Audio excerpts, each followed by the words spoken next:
पाकिस्तान के अवाम सिर्फ खान की वजह से अपना गुस्सा दबाए बैठे हैं।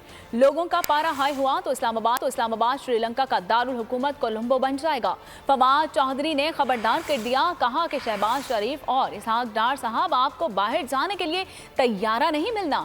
मरियम और उनके पापा से जाती लड़ाई नहीं, उन्होंने मुल्क का पैसा लूटा। मजीद क्या कहा आप भी जानिए।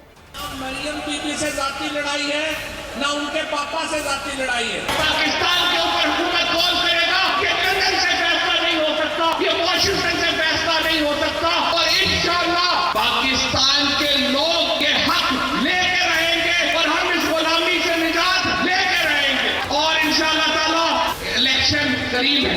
ये इलेक्शनों से ऐसे भाग रहे हैं जिस तरह काला चोर चोरी के बाद भागता है। कोई सियासी जमात, कोई शख्स जिसका जमहूरियत के ऊपर यकीन हो, वो जब भी फैसला करेगा वो अवाम के पास जाएगा या वो अमेरिका के पास जाएगा। इन लोगों ने 9 महीने में पाकिस्तान की लोगों की कदर तोड़।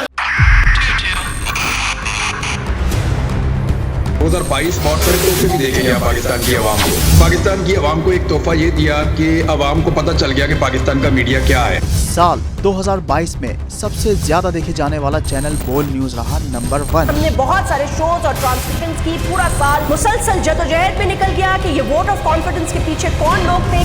तोड़े रेटिंग के सभी रिकॉर्ड। सोशल मीडिया पर भी सबसे ज्यादा तेजी से 2.4 बिलियन व्यूज का संगे मील अबूर किया।